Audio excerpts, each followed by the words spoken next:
Assalamualaikum warahmatullahi wabarakatuh. Okey, kita bercakap mengenai isu minyak, krisis minyak lagi. Alhamdulillah kita telah mendapat satu berita baik berkenaan dengan penurunan harga diesel sebanyak 75 sen, okey, dan juga harga petrol tidak bersubsidi sebanyak 25 sen pada ni hari ni 16 bulan April. Jadi telah diumumkan oleh kerajaan.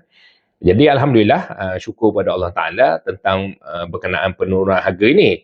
Um, Sebab kita sebagai manusia, sebagai orang Islam, kita wajib bersyukur dan berterima kasih pada sesiapa yang membuat kebaikan. Okey, menandakan kita juga bersyukur pada Allah Taala apabila kita berterima kasih dan bersyukur pada kebaikan-kebaikan yang telah kita terima daripada manusia, walaupun siapa pun mereka. Okey.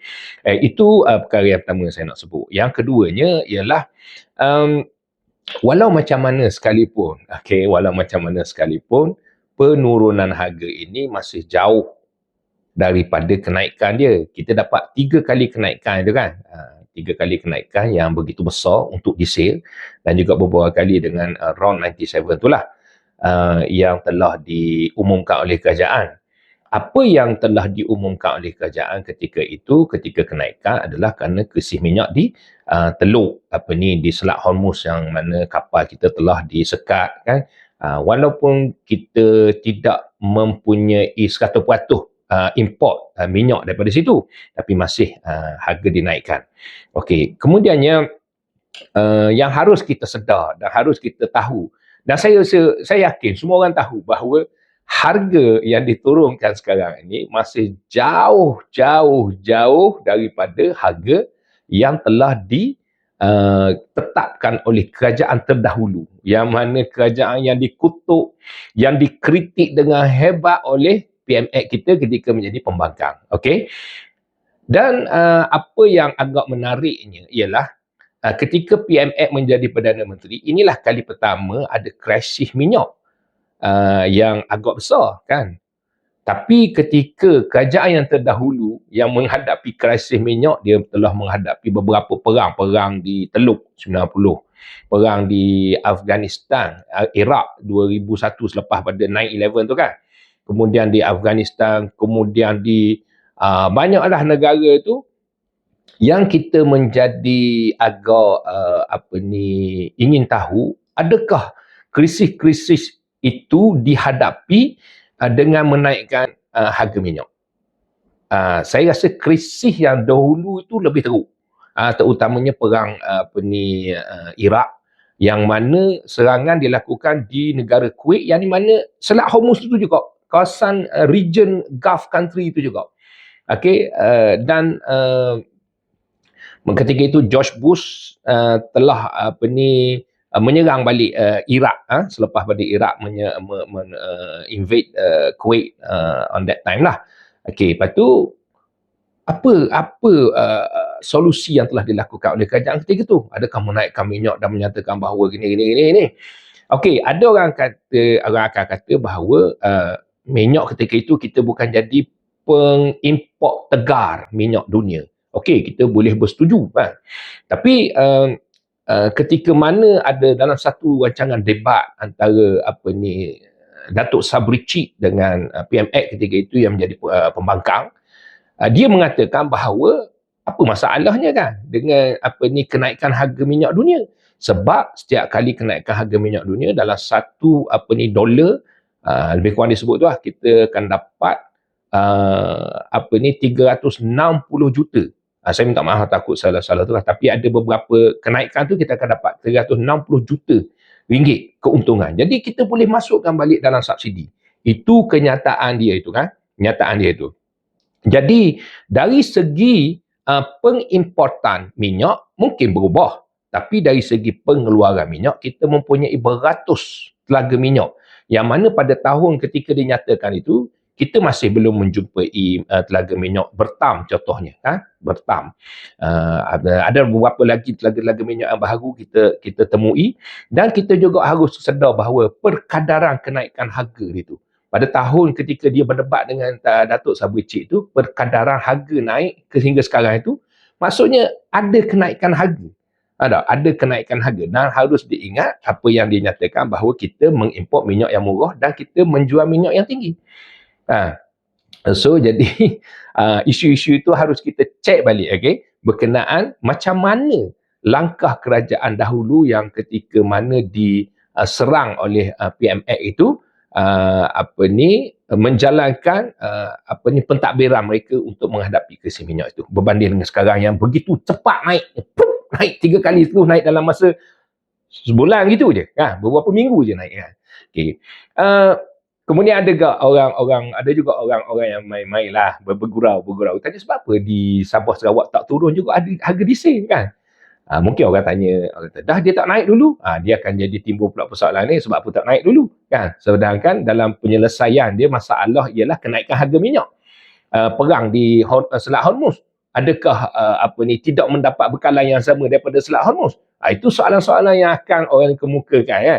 Jadi kalau kata sebab apa tidak diturunkan juga harga diesel di Sabah Sarawak, orang akan tanya pula adakah Sabah Sarawak itu bukan sebahagian daripada Malaysia?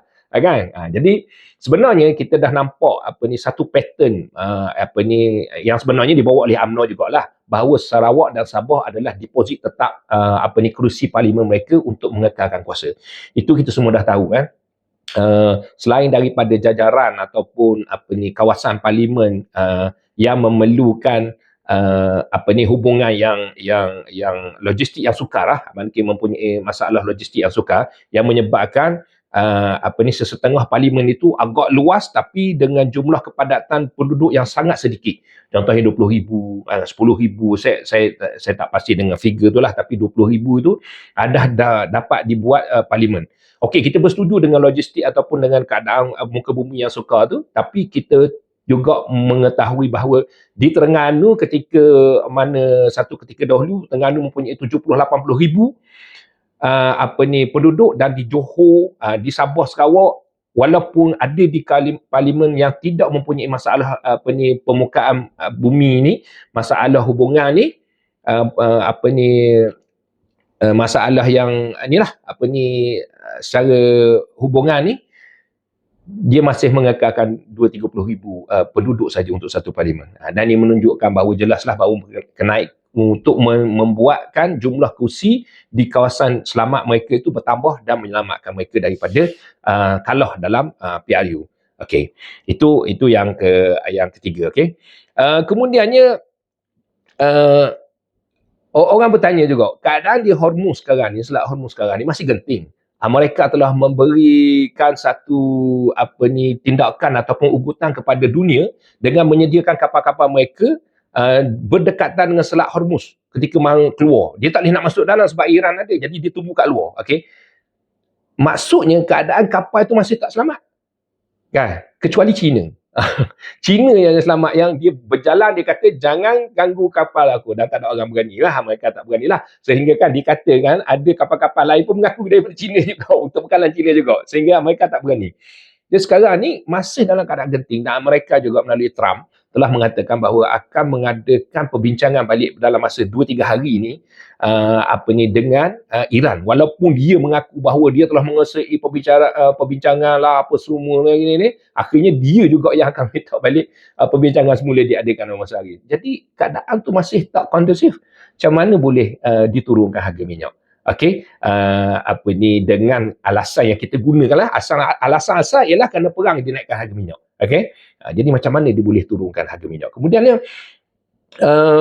kita harap kerajaan jelaskanlah supaya rakyat faham, kerana PMX kata rakyat mesti memahami. Bukan senang nak jadi Perdana Menteri ni, nak mentadbir negara ni. Jadi kita nak faham macam mana tu. Dalam keadaan yang hampir sama, tapi dua keputusan yang berbeza dalam masa yang agak dekat. Okey, kemudian ada beberapa lagi soalan yang timbul apabila negara-negara lain, Indonesia, Bangladesh, ni saya dapat maklumat sendiri daripada kawan-kawan saya ni, dia tak naikkan harga minyak. So macam mana negara yang bukan pengeluar minyak tu, yang tidak mengeksport minyak yang terbaik sekalipun, yang mengharapkan minyak daripada luar, masih boleh mengekalkan harga minyak? Tidak dinafikan bekalan kurang. Okey, tidak dinafikan. Bekalan kurang. Okey, tidak dinafikan. Tapi harga minyak tak naik. Sebab apa boleh jadi macam tu? Macam mana negara lain mentadbir negara dia? Dan adakah saya tidak dengar pula mana Prabowo ataupun yang sekarang ni nama apa ni Perdana Menteri Bangladesh yang baru ni, anak kepada Khalida Zia ni, mengatakan bahawa kau ingat senang ke nak mentadbir negara? Tak ada pula perkataan-perkataan tu kan. Dikeluarkan, saya tak perasan lah. Bukan kata tak ada, tapi saya tak perasan. Jadi, dia kena dijelaskan lah dengan lebih lanjut. Kemudiannya, yang terakhirnya lah, okay? Yang terakhirnya, jadi kita boleh melihat lah bahawa keadaan seperti ni macam take for granted lah untuk mengambil kesempatan dengan memberikan beberapa alasan-alasan yang telah kita jelas sebenarnya sebab kita membaca berita di seluruh dunia. Bagi orang yang suka membaca lah, bagi orang yang tak membaca tu, yang penyokong-penyokong PH tu memang tak baca, dia dengar je apa yang pemimpin dia kata, dia pun ulang macam burung belatuk pula, burung kakak tua, okay? Itulah dia ulang. Dia tak baca pun. Kita dapat maklumat. Apatah lagi macam contohnya kita orang yang duduk luar negara kan. Kita baca Al Jazeera, berita-berita tempatan yang berkenaan dengan perang Teluk ni yang menyatakan bahawa keadaan dia gini. Macam-macam yang kita telah hadam dan digest apa ni dengan sempurna lah untuk kita membuat satu penilaian berita tu. Jadi kalau kita just nak salahkan orang, nak mengatakan begitu, silaplah. Kita tak buat benda-benda gitu. Maksudnya kita baca dan kita nilai, okey. Ada beberapa benda yang kita bersetuju, kita tak setuju. Tapi harusnya kerajaan menyatakan sesuatu tu dengan betul lah, kan? Jadi saya taklah kata kerajaan ni menipu, tapi saya kata macam ada unsur-unsur yang dicampur adukkan dengan sesuatu tu supaya nampak macam wow sangat. Benda tu tak wow sangat pun. Okey. Dan soalan terakhir, yang penyokong PH ni yang suka sangat apabila harga minyak diesel 75% diturunkan dan juga harga RON 97 diturunkan ni, gembira sangat ni. Demo pakar ke RON 97? Kalau sekadar tunggu allow nak komen dalam Facebook baru nak bergerak, jangan sembang nak pakai RON 97 tu kan. Jangan sembang. Orang kaya pun tak berapa nak pakai RON 97 tu kan. Dia tak berapa nak pakai. Jadi jangan duk sibuk kata kena bersyukurlah, kena terima kasih apa sebab dia. Tengok keadaan lah kena terima kasih tu kan. Kalau penurunan harga Big LV, diskaun Big LV, dan yang demo tak pernah pakai dan tak ada orang pun nak pakai, kecuali orang kaya-kaya je contohnya kan. Buat apa kita nak bising, nak beritahu ke orang kampung kalau dah ada diskaun BLV, tak ada orang nak beli pun. Kita cuma ambil beg kertas tu, hot free tu. Ataupun kalau kita beli hot 50-60 ringgit tu, tu kan Bonia ke apa ni. Tu tak apalah kalau kita nak bising kan. Jadi soalan tu dikembalikan bahawa demo pakai ke? Tak pakai kan? Kalau tak pakai. Lepas tu satu lagi, janganlah marah kepada kita orang yang bukan penyokong PMX ni. Kan? Sebab yang menaikkan PMX, yang menurunkan PMX, sebab apa kita kena marah? Kan? Dia yang buat keputusan. Jadi bukan kita. Okey, insyaAllah kita akan bertemu lagi dan kita bincangkan lagi isu-isu semasa untuk memberi penerangan. InsyaAllah. Assalamualaikum.